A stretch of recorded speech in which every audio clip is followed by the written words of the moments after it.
The story begins with the goddess explaining how there are reincarnated people everywhere. So, the goddess was thinking about what to do with all these spare reincarnations.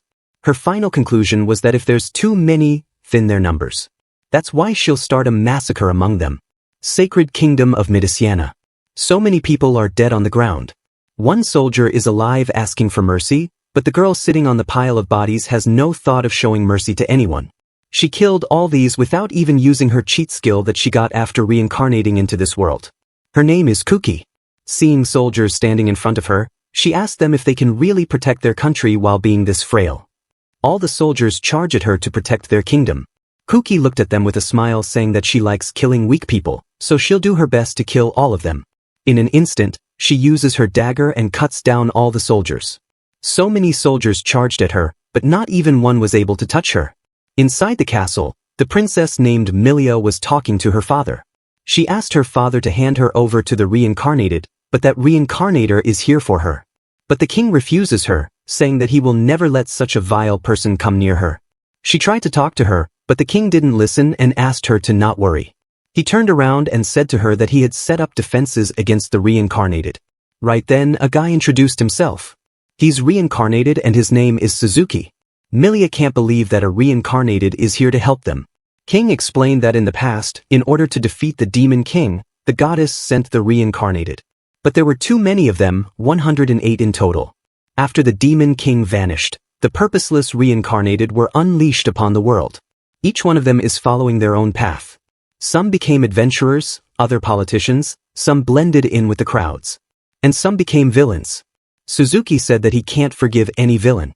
He said that they, the reincarnated, were brought to this world to protect it, and even after the demon king was defeated, that hasn't changed. He sat on his knees and asked Milia to not worry, and told her that he will make sure to defeat the villains. Soldiers were also happy that they now have a trustworthy reincarnated who will save them.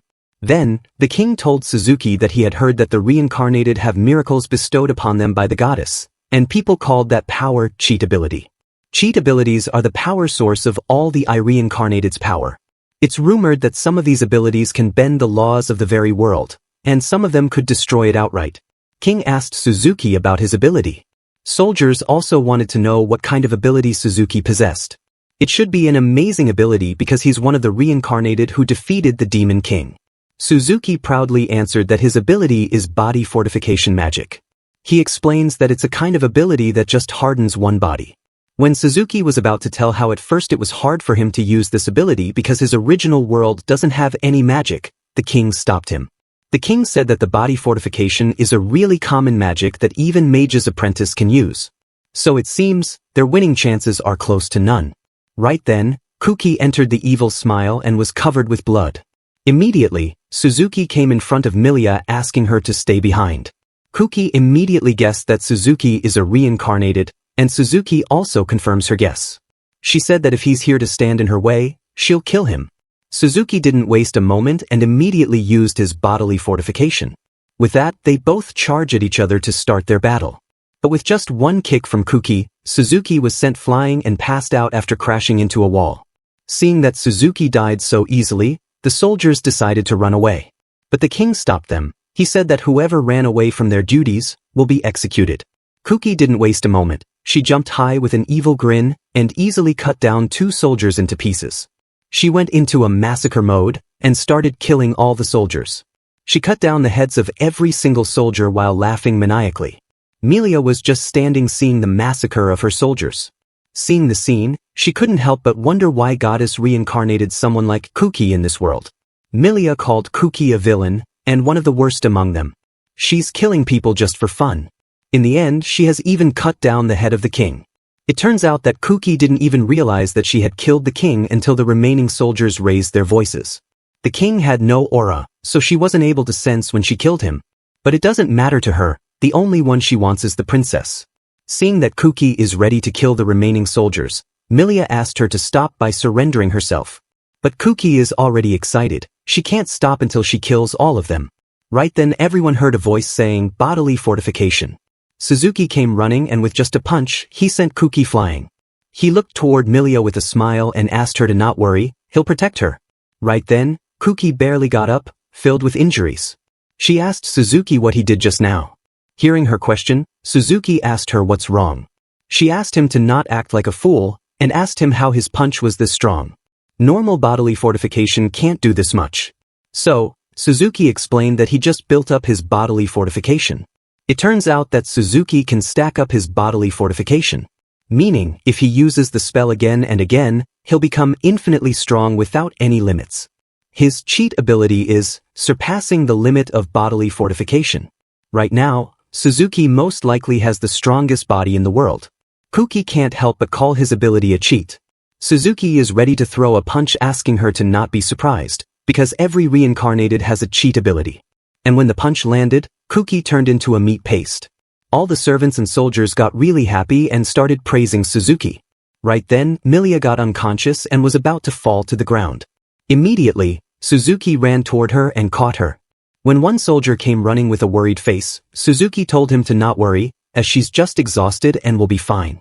Meanwhile, the goddess was seeing everything from her 90s TV. She is happy because reincarnated people have started killing each other. She smiled and said, "The massacre begins now." Some years back, the king arrived at a place and saw all his soldiers dead, including his wife. Immediately, he asked the soldier about his daughter. When he opened the carriage door where his wife and daughter were sitting, he saw that his daughter was still alive. Without wasting a moment, the king took her daughter, and in front of many people he announced his daughter as a saint and said that she is under the protection of the goddess. And at this place where Milia was declared a saint, the king decided to build his kingdom of Mediciana. In the present, Milia suddenly woke up like she just saw a bad dream. In front of her, Suzuki was standing, who reminded her how she passed out after he fought the reincarnated. He also reminds her that her father was killed in front of her. Hearing the explanation, Milia asked Suzuki to go out because she wanted to think about the future. After a moment, when Suzuki didn't leave the room, Milia asked him if there's something wrong. Suzuki asked her if that's all she had to say. He reminds her that he's the one who risked his own life and saved her. Hearing that, Milia shouts that she's grateful for his protection and said that her country is really small, so she can't give him much. Suzuki told her that there's one thing that she can give her, and that is her saintly virginity. He jumped on her, saying that he risked his life, so she shouldn't resist, and gave away her virginity like a good girl. But she refused to let him do as he pleases. Suzuki can't believe that she's stopping him and reminds her that she's supposed to fall in love with him after he saved her. But Milia said that she's not in love with him. Suzuki grabbed his head, saying that this isn't how it's supposed to go. According to him, if he saved a girl, she should fall in love with him. He used his cheat skills and everything to kill that reincarnated. He said that he should have a harem for his deeds. Suzuki again asked her to fall in love with him and become a part of his harem, but she refused. In the end, he decided to use force. She asked him to stop, but he didn't listen. Because Suzuki has grabbed her neck, she can't even shout for help. Right then, Kuki appeared behind holding a dagger. Immediately, she stabbed him in the back. Both Milia and Suzuki are shocked seeing Kuki, who turned into a meat paste, alive and fine in front of them. Suzuki asked her how she's still alive. Hearing the question, Kuki sat in front of Suzuki and asked him if he thinks she's foolish enough to charge at a reincarnated. She explained that he had a little fun before her bloodbath.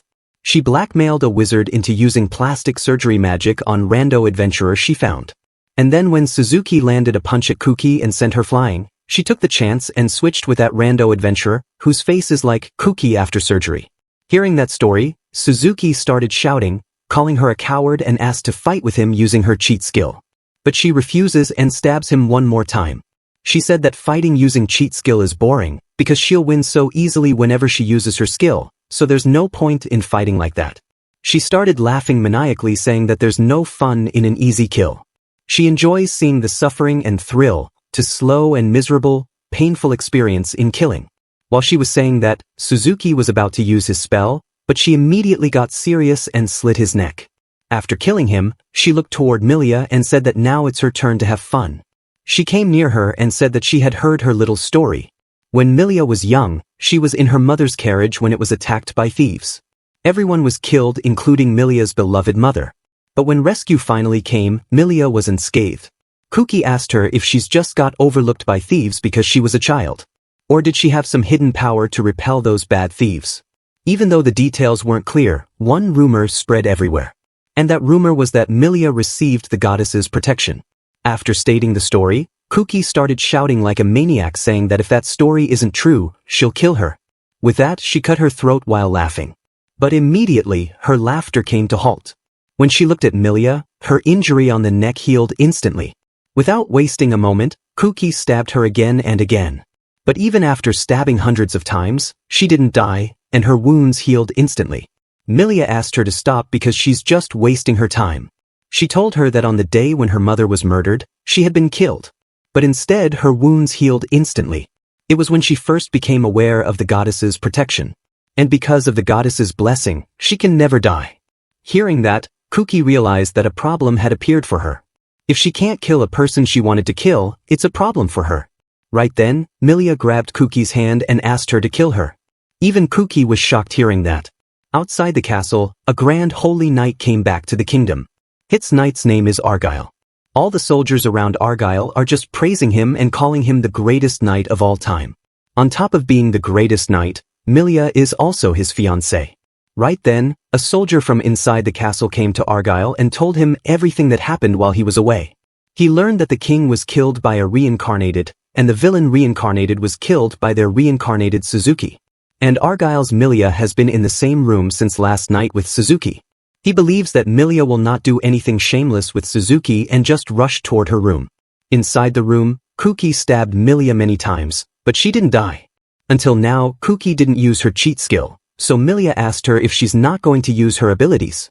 Milia asked her that because she thinks she might die after getting attacked by a reincarnated. Kuki said to her that her cheating skill doesn't work like that. Then, Kuki asked Milia why she wanted to die so desperately. Milia answered that her immortality is also a curse for her. Many people have killed one another for her immortality. And one of them was her father. Her father was a local feudal lord. He used her immortality to fulfill his own desires, and fought a war of independence. As time went on, her father was victorious. He would thank all who gathered under the name of the saint.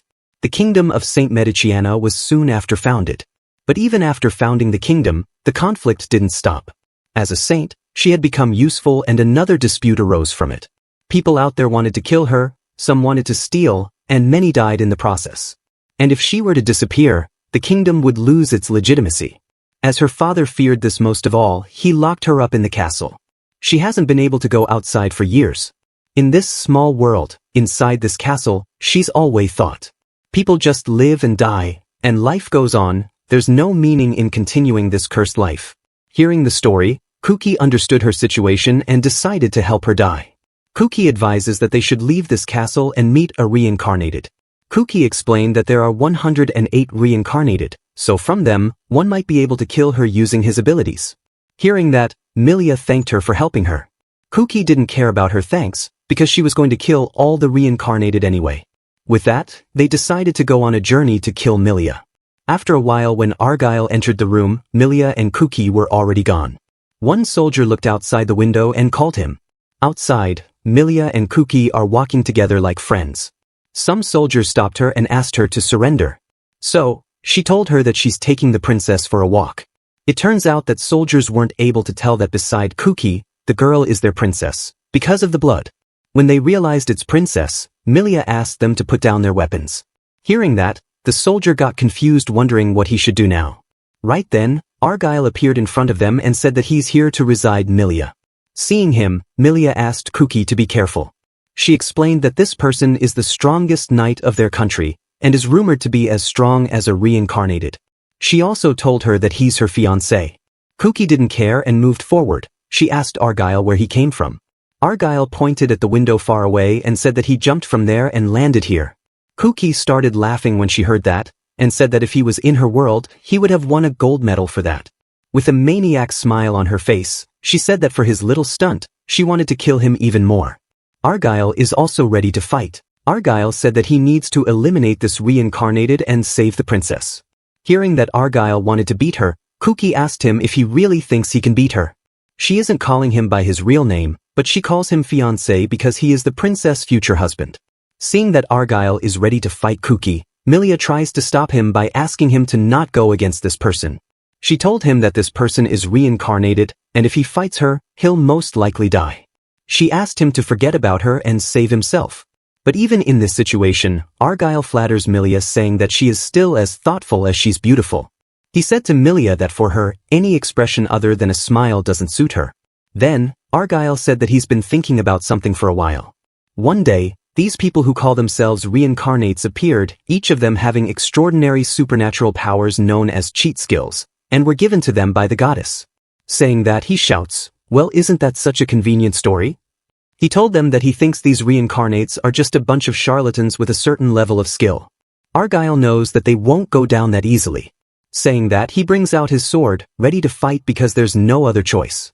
He said that he'll become the reincarnated slayers. The next moment, Argyle jumped toward Kuki and attacked her. Kuki was able to dodge the attack at the last moment, but Argyle didn't stop. He kept on attacking her without giving her a single moment to attack back. Kuki realizes what he's doing. She realizes that Argyle's movements are fast, and his sword skills are swift. But what's troubling her the most is he hasn't let up since that first surprise attack. She licked the blood on her face thinking that once Argyle knew that if once got the advantage on the enemy, never give them a moment to rest. That's the golden rule of a fight, she understands this very well. Her body aches for retaliation, and this man has the intent to kill her. All of this is making her excited. Right then, Argyle jumped to land a powerful hit asking Kuki to die. Seeing the attack, Kuki smiled and said okay. She deflected Argyle's attack with her leg and then jumped back to create some distance. When Kuki created some distance, Milia was really happy. But Argyle isn't scared, he said with a serious tone, "That's pretty shallow of you, reincarnate." Saying that, he threw a very powerful attack toward her, Ding Blad Ki. The Shining Blade. This attack was really powerful and created a shock wave towards Kuki. She was still in the air and had no way to dodge the incoming attack. The attack hit her and inflicted a very deep wound in her stomach. When Kuki fell on the ground, Milia ran toward her to check her. Argyle saw her on the ground and praised her saying that no one was ever able to survive this long enough to see his shining blade. He said that her ability to survive as long as possible was quite amazing. Milia saw Kuki thinking that she's dead. But at that moment, she got up like she didn't even get injured. She is just worried about her shirt that got cut in it. Milia realizes that she's covered in so much more blood than before. Kuki saw Milia and asked her to lend her a shoulder for a little bit. Milia did just that and helped Kuki get up. Seeing that Kuki can't even stand on her own, Milia thought that now she can't fight anymore. At that moment, Argyle spoke, asking Milia to get away from the reincarnate. He said to Milia that he knows she's a king soul who sympathizes with all, but Argyle reminds her that this reincarnate has committed the act of regicide. There is no better punishment than death for the likes of her. When he finished his little speech, Kuki started laughing. She said that what he said was so awful. Kuki said that he got serious suddenly. She told him that she knows he's desperate and reminded her that the king is dead, and Milia has become a new queen. Which means Argyle has become the king. Kuki asked him if he's trying to kill her because after she died, Argyle will have everything at his fingertips. All the women, power, and money imaginable will be his. Hearing that, Argyle called her a lowlife. He said that his thoughts are pure and true, they're only for Milia. His love is true only to Milia. He told her that he loves Milia with all his heart, and he loves this kingdom just as much. This land protects its people and its culture. It is for this reason why Argyle became a soldier. He raised his hand saying to Milia that with her on his side, they will rule this kingdom together for the lifetime with happiness. Hearing that, Kuki laughed saying that this is the corniest bull she has ever heard. She said that she lost and then threw Princess toward Argyle saying that this is his prized loot. Argyle Princess in his arms happily. But before he could say anything, the princess spat out a mouthful of blood. It turns out that Kuki has launched an attack at her. First, her sword pierced Milia, and because the sword had some length, it also pierced Argyle's stomach. With that, Kuki started laughing like a maniac. She is laughing seeing the face that Argyle made after getting stabbed. Argyle also realized that this was all Kuki's plot just to get close to him and attack him. Then, Kuki put her foot on Argyle's body and asked him if he had anything else to say. She told him if he begged for his life, she'll not laugh at him. Even when the death is so close to Argyle, he's still worried about Milia and asks Kuki about what she is intending to do with her. She made a monstrous face asking Argyle to now worry about her, but worry about himself. Saying that, she threw a final attack to end Argyle's life. But at the last moment, Milia jumped in and took the attack on her back. She is immortal, so this little attack will have no harm to Milia. After taking the attack, Milia looked toward Kuki and asked her to not kill Argyle. Hearing that, Kuki asked Milia why she's jumping in now to save someone. She has already killed so many soldiers and her father. She didn't do anything then, but now she's trying to save someone. Milia answered that Argyle is her responsibility. She needs someone to stand in her place. Kuki said that she killed all the soldiers, and asked Milia if she wants Argyle all for herself. Hearing that, Milia said that she's not selfish. She threatens Kuki, saying that if she kills Argyle, she will not let her kill her. Because Kuki desperately wanted to kill Milia, she decided to let Argyle live. With that, Kuki and Milia left the castle. Behind them, Argyle was asking Milia to stop, but she didn't listen. While walking, Kuki said that whenever she finally gets out of this kingdom, she's killing the first villager she sees. Rest in peace whoever that villager is going to be, and this is the end. There are only 4 chapters for now. I will cover more after they are released.